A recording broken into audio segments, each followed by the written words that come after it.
What's up, everyone? I'm your host, Peter. You're listening to the Altcoin News Podcast, the first in the series, and hopefully many more to come. I just want to start out by saying thank you to our users and audience for tuning in. This podcast series is meant to enlighten you with insider knowledge, expert opinion, new trends, event analyses, and all sorts of interesting goodies. With that being said, please enjoy our podcast. In today's episode, we'll be covering CeDeFi, centralized decentralized finance, which is a new emerging trend in the world of blockchain. We'll also talk a bit about non-fungible tokens, or NFT for short, and their potential application in the future. Joining us today is the CEO of CoinBurp, which is based in the UK and is currently rated the #1 crypto wallet in the country. Without further ado, let's jump right in. Hey Pete, it's a pleasure having you on board. For our audience who aren't based in the UK or aren't too familiar with CoinBurp, can you tell them a little about yourself, and as co-founder, what is your vision for CoinBurp? Yeah, sure. So, I'm Pete, CEO of and co-founder of CoinBurp. For me, I started crypto 7 years ago as a Bitcoin broker on a website called Local Bitcoins. It's back then it was like the #1 peer-to-peer trading platform in the UK, and sort of just saw a gap in the market where people really wanted to get into crypto very easily. Sort of accessibility, ease of use were high demands from some of our customer base, and we decided to put a major focus on that. So 2018 formed CoinBurp, which primarily deals in the UK and Europe, but is spreading more internationally now. And the whole thing is about getting people in and out of crypto as quickly and as easily as possible. That's brilliant. So I went on CoinBurp's website and I just found it astonishingly user-friendly. And I also noticed that version 1.0 of your CeDeFi wallet is listed to be released next year. Can you tell us about a little bit about this project? Yeah, sure. So much like when I first started in crypto space in 2014, there was a lot of people who had heard of crypto but hadn't yet ventured into it or found it too difficult to get into crypto in the first place. And what we're finding now is it's sort of gone full circle, right, with DeFi. So DeFi, again, is another hot word. There's a lot of tech, amazing stuff being created in the DeFi space. But yet again, we're having the same issue where people are finding it tricky to get into DeFi. The requirements for non-custodial wallets and understanding how backup keys work, and if you lose it, you've lost all your crypto. It's quite scary for your traditional retail customer. But it's clearly a lot of value in DeFi, which supersedes what we're currently seeing in the market. So for us, with the CeDeFi wallet, it's about providing access to the value that's within DeFi without the technical constraints that we're seeing in DeFi currently with sort of non-custodial wallets and payment methods. So it's kind of like combining the stability of CeFi and security of DeFi. Is this one way of understanding it? That's it, exactly. What we're trying to do is create a cool blend of the two ecosystems, and taking the strengths of both sides and putting it into a single app, which allows people to really cross that bridge when they want to get from CeFi into DeFi, or whether they're in DeFi and they want to get back into CeFi. It's the wallet that can do everything. Can you tell us about CoinBurp's business model, and how does it tie in with CeFi and DeFi? Yeah, sure. So a lot of people, what we're seeing is they want to get into DeFi for the first time. And if you think maybe just Ethereum, if we take Ethereum as an example, and NFTs is what we're focusing on initially, is that if you want to buy anything from, say, a marketplace like OpenSea, you will need to purchase it in a form of crypto in some sort, like it's Ethereum or some other cryptocurrency. Now, people don't have that by default in their bank account, right? They have fiat.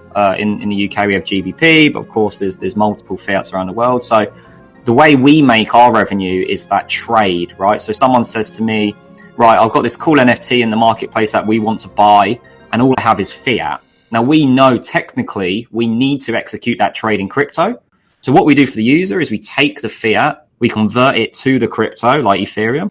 We would send the Ethereum to the smart contract to execute the trade, and we would return the NFT back to the user. So in that trade, much like an exchange when they're trading between a pair, whether it's sort of Bitcoin and USDT or any other pair, that's essentially what we're doing behind the scenes, right? We're taking the fiat and converting it into crypto, and we make revenue on that.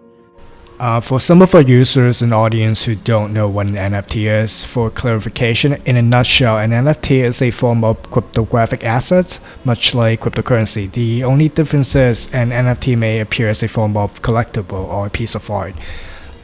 Pete, what is your take on NFT, and what are some notable NFTs or NFT artists that you personally admire? Yeah, I mean, I personally hold a couple of NFTs myself. I'm big on NFTs which represent the historic value of NFTs as a whole. So for me, I would treat sort of the old school NFTs like CryptoPunks a bit like the Bitcoin of crypto, right? Been around for quite some time, quite stable. I think in my personal opinion, it's just it's not investment advice, of course, but I think it's quite a steady asset in terms of value growth, in my opinion. So, of course, there's so much amazing NFT artwork that's been done by artists, and we've even interviewed a bunch of them on CoinBurp, and we've posted interviews with them on our Twitter. But for me, the gold standard of NFTs are some of the older ones like CryptoPunks. So what is your take on the future of NFT, and what are some of its potential applications?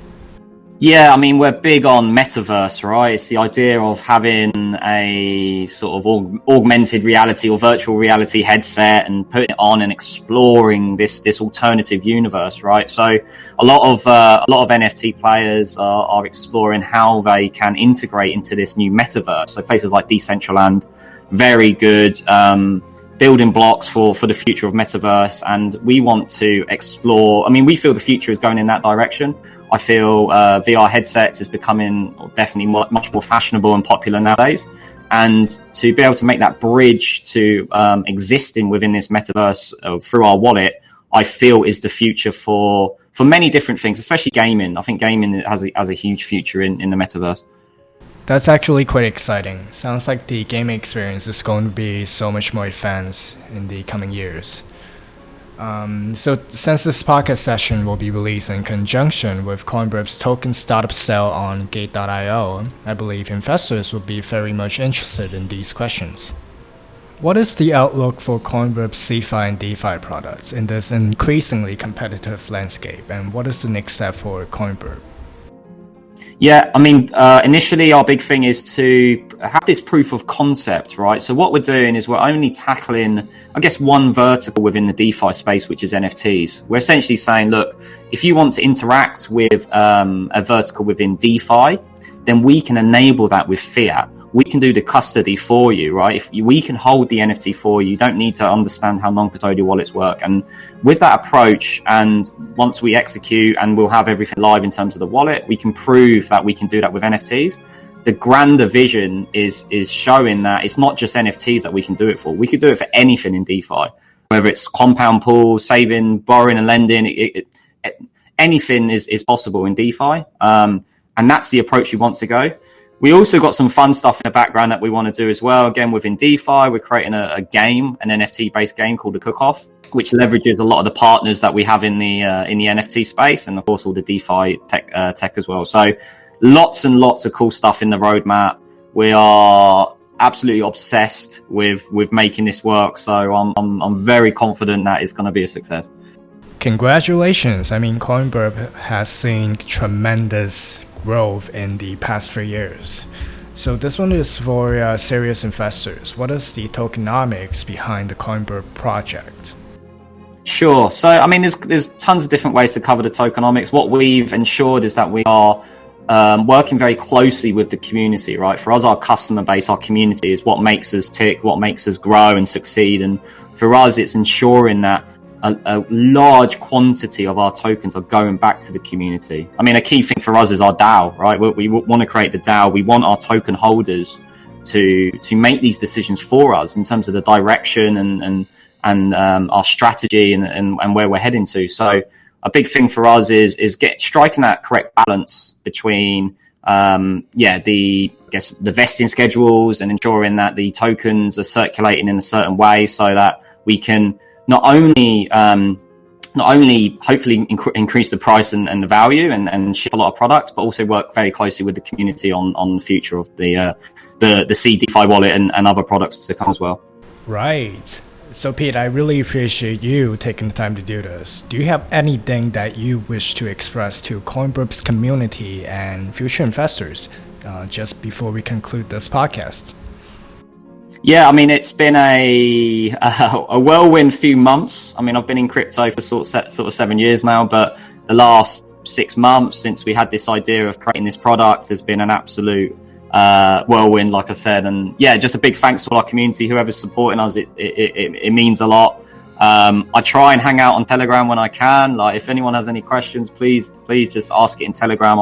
I will try my best to get around and reply to everyone. I want to be as active as I can be in the communities and work closely with our customers. So yeah, continue supporting us and back the project. And yeah, hope to see everyone soon. Be sure to check out the links in the description below to follow Pete Wood on Twitter and find out more about the upcoming startup sale of the Burp token. If you like this podcast, please leave a like or leave a comment below to let us know what topics do you want us to talk about in the future. Until next time.